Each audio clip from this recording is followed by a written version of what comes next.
Hi, I'm Natalie Vena. I'm so sorry that I cannot be in Columbus with you today. I just had a baby, so I couldn't travel to Ohio.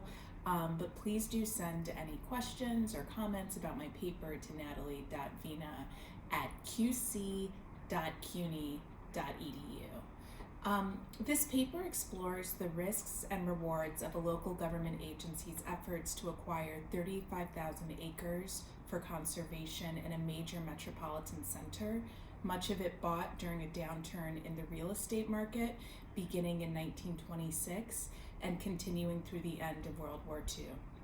With jurisdiction in the county encompassing Chicago, the Forest Preserve District of Cook County today manages 69,000 acres of land. I will begin by providing some historical background on the Cook County Forest Preserves. Then I will discuss two cases suggesting that the process of preserving nature in the Chicago region shared some of the same problems identified in more rural state and federal parks, namely the displacement of marginalized communities. A common critique of conservation is that it is an elite project that inhibits and even criminalizes land-dependent subsistence and economic activities.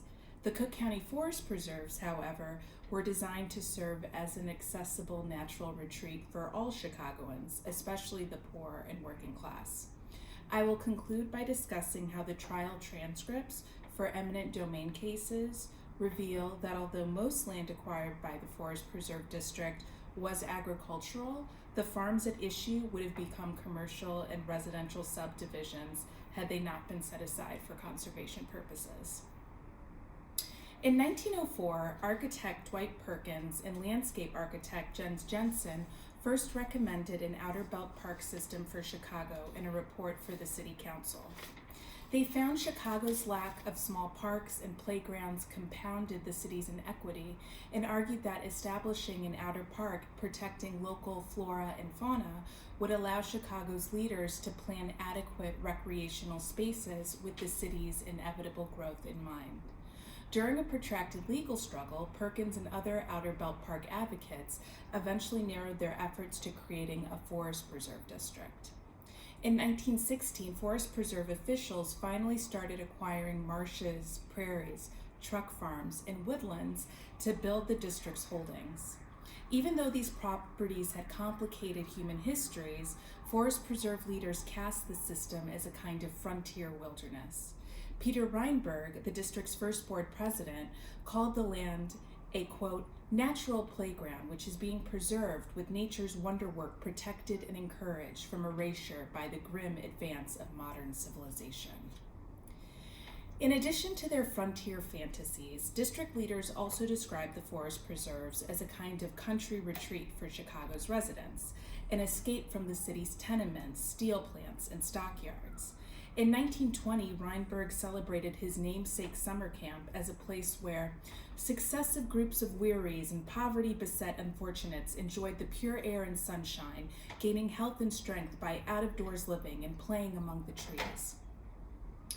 In part, proving the realization of Reinberg's vision, Colin Fisher and Brian McCamick have documented the ways in which working-class immigrants and Black Americans forged new identities and landscapes of hope in the Cook County Forest Preserves during the interwar years. With this paper, I seek to add to our understanding of the Cook County Forest Preserves by analyzing the tiresome process of acquiring property to piece together a natural refuge for Chicago residents like these. This urban case of conservation supports, but also complicates historical and ethnographic accounts foregrounding how federal and state initiatives intended to protect rural nature displaced and compromised the livelihoods of Native Americans and poor whites in the United States, as outlined by scholars including Carl Jacobi, Mark Spence, and Laura Ogden. At worst, the forest preserves had the same consequences for marginalized groups as did parks like Yellowstone and the Everglades. In the early 1920s, for instance, the district bought land by condemnation, perhaps illegally, from Native American families who had held legal title to the property since the 19th century. In an 1829 treaty, the federal government granted Potawatomi chief Alexander Robinson and his descendants just over 1,200 acres on the Des Plaines River. In a clause with ongoing ramifications, the agreement also stated that the President of the United States had to grant permission before Robinson or his heirs could lease or convey the property. President John Tyler ratified the treaty in 1843. After purchasing 384 acres of the Robinson family's reservation through condemnation proceedings, the district allowed his descendants to continue living on the property. But in 1932, Forest Preserve Board President Emmett Whelan and General Superintendent Charles Sowers corresponded about a fight involving people they called half-breeds living in Indian Hill Forest Preserve. Sowers reported that he, quote, personally stopped two fights that were going on at the time, in one case having to kick one of the half-breeds off. He wanted to evict the two men and thought the benefit of doing so would outweigh any political fallout. I now suggest that we serve notice on them to vacate Forest Preserve property, Sowers wrote. We will undoubtedly have a howl from 2 or 3 Indian organizations in town, but I do not see how we can take any other course. The General Superintendent's treatment of Robinson's descendants resembles that of the federal government's contemporaneous interactions with Native Americans living in Yosemite's Indian Village, as described by Mark Spence. In the 1920s and 1930s, Yosemite officials exacted the most severe penalties for drinking and gambling against the Yosemite ban in racist and opportunistic law enforcement. Furthermore, they permitted only those who had jobs at Yosemite and good relationships with their neighbors to maintain residence in the Indian Village. In both the forest preserves and Yosemite, then, white officials decided which Native Americans had the right to live on their ancestral lands. The Robinson family did eventually leave the forest preserves when their last house burned down in the 1950s. However, in the past 5 years, Alexander Robinson's descendants have charged the Forest Preserve District with stealing their land because district leaders ignored the treaty requirement that the President of the United States had to first approve any lease or conveyance of their reservation. Even as they disinherited and denigrated the Potawatomi who still lived in the forest preserves, district leaders used cultural representations of Native Americans in promotional literature. In the early 1920s, Board President Reinberg tried to entice Cook County residents to visit the forest preserves by describing the holdings as places where Native Americans, quote, roamed Cook County before the white explorer worried his way through as the forerunner of modern civilization. Characterizing Native Americans as nomadic further legitimated the settler colonial project of taking their land. White supremacy and racism butler settler colonialism, and Black Americans, for decades Chicago's most populous racial minority, have also endured discrimination in the forest preserves, including forms of displacement. Brian McCamick has described Black encounters with racism in the district, such as the segregation of white-run charitable camps where Black living quarters were cramped and the only ones lacking indoor plumbing. In the sphere of eminent domain, the Forest Preserve District condemned a Black burial ground owned by Mount Glenwood Cemetery Association in 1943. Beginning in the 1920s, when Chicago's Black population visibly grew, the region's cemeteries started refusing to inter Black bodies. In 1923, for instance, Oakwood Cemetery on the city's south side announced that it would sell plots to members of the Caucasian race only. The Black community then needed places like Mount Glenwood to bury their dead. In the 1920s and 1930s, that cemetery served as the final resting place for scores of Black Chicagoans, among them a veteran Pullman porter, a woman who moved to Chicago in the 1880s and started a successful catering business, and a messenger in the U.S. Custom House who coached his church's baseball team in the Presbyterian League.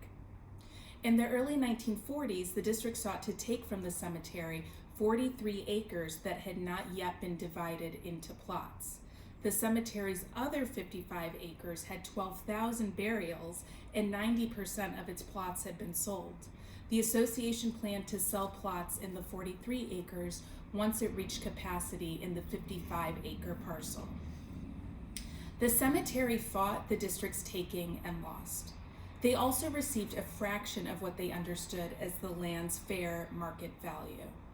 Referencing the nearby onion and poultry farms, the Forest Preserve District's opinion witnesses concluded the land's most valuable use was agricultural and priced the property at $6,000. The Cemetery Association's attorney and experts, on the other hand, argued that the land's highest value would derive from cemetery purposes, and indeed established that 4 children had been buried in unmarked graves on the 43 acres the district sought. They valued the land at $86,000. In the end, the two parties settled, and the district paid the association just $13,500 for the property. As part of the agreement, the Forest Preserve District committed to move the 4 bodies to the association's 55-acre tract. It is difficult to imagine the Forest Preserve District so aggressively moving to condemn a white cemetery. These 2 disturbing and important examples of land acquisition are also unique in the historical record of Forest Preserve expansion. Most of the land the Forest Preserve District acquired was agricultural in some fashion. Some of the private property owners were family farmers, others had inherited land that they leased to tenant farmers, still others had bought the farms as real estate investments and left the land fallow.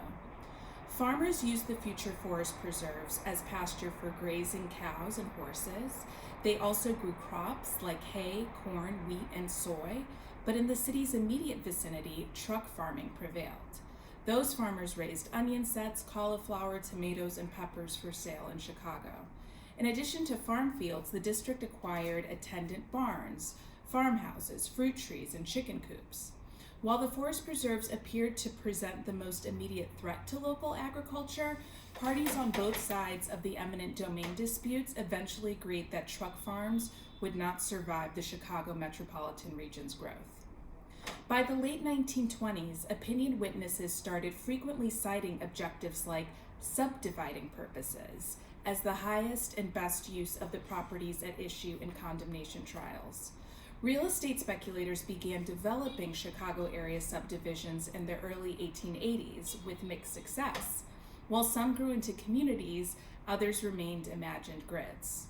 Before the late 1920s, then, the Forest Preserve District still argued that agriculture best suited most of the land it sought to condemn, whereas farm owners often argued their properties could be transformed into high-priced country homes. Real estate experts for unwilling sellers were the first to introduce subdivisions as a best use. Depending on location, they proposed a mix of residential and commercial development, with some plots turned into oil stations and eating places. Attorneys cited Chicago neighborhoods as evidence of the region's subdivided future. For instance, one lawyer asked a witness, "Don't you know that right here in the city of Chicago, west of Western Avenue and down in the Bridgeport district, that in that very district a few years ago, it was all farming land where they raised crops?" Bridgeport, of course, is famously the Daley political dynasty's stronghold. In 1929, Forest Preserve District witnesses began conceding that the highest and best use of most property was subdivision, but they often believed those schemes would return less money than the amounts posited by property owners.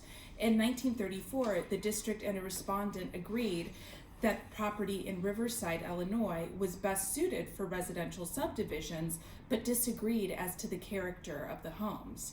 Opinion witnesses for the Forest Preserve District thought the land was perfect for small homes and valued the property at $20,000, whereas the owner's lawyers thought the best use was for high-class homes and priced the property at $60,000.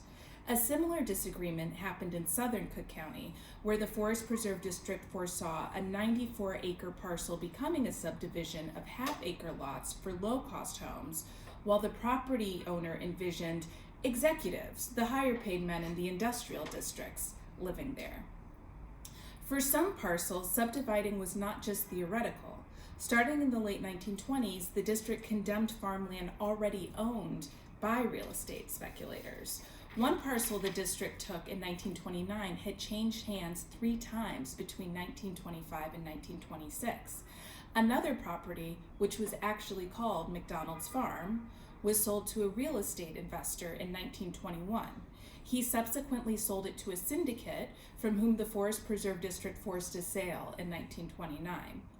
Throughout the 1930s, the district condemned lots in undeveloped subdivisions that had been laid out just before and after the World's Fair in 1893, when Chicago's economic prosperity seemed guaranteed. Battles over the valuation of these lots produced the same discourse about class.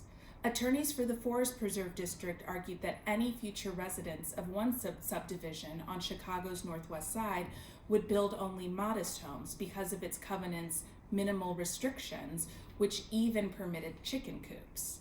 The lawyer for one of the subdivision's lot owners, on the other hand, thought people would build high-grade homes there because the neighborhood was among the only places in Chicago where one can live in a suburban atmosphere. He further argued that the subdivision's future residents would essentially join the neighboring affluent community of Sauganash. You're going to have the same atmosphere. You are never going to have poor churches or poor people or poor schools for your children. Participants in condemnation trials in the late 1930s and early 1940s predicted that the entire Chicago metropolitan region would soon be developed. One real estate expert, for instance, said that all of Chicago's truck farms would disappear, explaining the land is too valuable. On the city's north side, he anticipated all agricultural property would be subdivided into residential buildings of brick construction. During a settlement hearing, a judge explained to the jury the importance of forest preserve acquisition, in part by stating, "The few acres of land that are left just gone up in the sky in value for residence purposes because there is such small space left." His observation preceded the post-World War II housing boom, when subdivisions became even more ubiquitous in Chicago. Through tedious condemnation proceedings, in which lawyers fought tooth and nail to acquire land at prices that would enable the district to acquire still more acreage, Forest Preserve leaders saved nearly 35,000 acres of land from development before the end of World War II. That bounty, however, came with costs, as the district displaced Native American families as well as the Black communities dead. For the rewards of conservation to outweigh its risks, projects must not only protect nature from economic development, but also prevent the removal of vulnerable people from lands on which they rely. Thank you.